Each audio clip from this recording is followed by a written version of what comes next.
She's a transgender. Mary Goodman. Excuse me. Your name was Alex Stein? Yes. Okay, thank you. What I'm saying is these casinos give people free drinks, and then they become vulnerable and then end up gambling more money than they have. Yeah. And I was a victim of that. And I lost a lot of money. And I'm facing a lot of issues right now. My wife's boyfriend recently got her pregnant. And I'm here for a church event speaking for, I'm a member of the Church of Scientology. And I don't normally drink. But I'm very vulnerable. I'm in a position now where I don't know what I'm going to do because financially I'm going to have to take care of this baby potentially because he's out on parole right now, and he has an upcoming case where he could be facing a long time in jail. So potentially, I'm going to have to financially support this baby, and I come to Las Vegas for a work event, and I get fed alcohol, and I get entirely way too intoxicated. I go to the ATM, I use my credit card. They make it very accessible to be able to gamble with my credit card. You know this, Mary Goodman. They make it absolutely incredibly accessible, Councilman, to be able to take all I have. And now I got to go back to Clearwater, Florida, and I have nothing.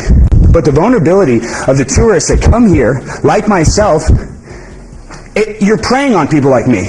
And then I end up meeting a nice Filipino girl. I take her back to my hotel room. Come to find out, I cost money for her service to come to my room. Mary Goodman. I end up having a good time. We start kissing. We take off our clothes. She has male genitalia. She's a transgender. Mary Goodman. Excuse me. Wow, this guy, I don't know what to say about his marriage, but I know he had a hell of a time in Vegas, boy. Messing with this and that and living this and this. And we heard what was going on. And I feel bad for this guy because, you know, he just dealt with a bad deck. And it seemed like he let the deck control the way the situation was going to play out. Now, if he would have controlled the deck he had and just folded, maybe things wouldn't be so bad. He should have got that divorce. You know what I'm saying? Like, I don't know. But then he going talking about the church events and messing with the trans and all this other stuff. And I'm pretty sure the judge is like, oh my God, I don't know what to do. Frontier Airlines is partnering with Las Vegas Animal Foundation to offer flight vouchers for anyone who adopts one of the Shelter 3 new kittens. Spirit, Delta, Frontier say will offer 2 vouchers worth $250 for whoever provides a forever home to Spirit or Delta. Anyone that adopts Frontier will get double for $250 flight vouchers. Go adopt. I'm staying on top, but I am sliding. Did y'all see this? A snowboarder in Utah was caught in an avalanche.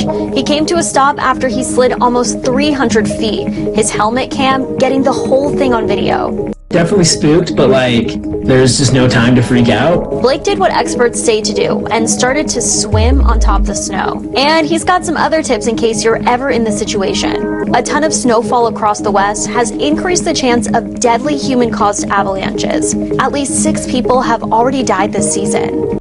Outside of Salt Lake City, 3 skiers narrowly avoided one. Blake says he's lucky to have made it out of this one okay, but it won't stop him from getting back on his board. It's snowing right now, so I'll probably get out later this week. It's pretty scary with the new dating world only being, mostly online. A woman in Texas says she met this guy on Bumble and they planned to hang out at his apartment on Christmas Eve. But court documents say once she got there, he immediately tried to assault her. And when she said no, he wouldn't let her leave. Investigators say she was physically and sexually assaulted for 5 days, wasn't given food or water, and was able to escape when the guy left the apartment to go to his dad's house. The suspect was arrested before the new year, but first appeared in court last week. He is on 24-hour house arrest outside of essential needs to travel for groceries or meeting with me, with his defense team, or attending court. He'll be back in court in March. We reached out to his defense team and have not heard back yet, but they've said he plans to plead not guilty. Bumble told us they are saddened to hear about this incident, have blocked the suspect from their app, and also have a team available to respond to any requests from law enforcement. So that was pretty sad to know that this lady was locked up for 5 days with this sick individual. I couldn't imagine the amount of trauma experience she's been through, being sexually raped and, beaten and all that stuff. And all she was doing was on a dating app, trying to find love, you know, and this sick, twisted person. Evil, satanic, demonic, all that wrapped into one. Kidnapped her, raped her, all that stuff in 5 days. And it's good to know that she wasn't like some of these women or individuals that we see who being held in captive, and you know, they either die, kill themselves, you know, just unthinkable things that you wouldn't even want to imagine that would happen.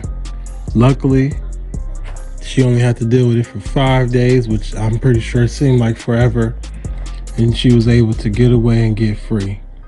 I've done stories about this before, about females generally trying to date out by themselves, little kids taking out the trash by themselves, and you know, as we saw, sick individuals do the unthinkable, whether if they grab them, drug them, try to kidnap them, you know, get too close, shoot them with a needle so they can take them to who knows where. But again, if you're out there on dating apps, just make sure that you're in the open area. Don't be too friendly. Go home with someone you just met.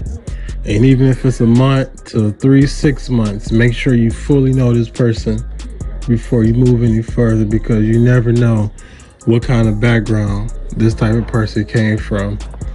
And you're in the path of someone who's sick and psycho.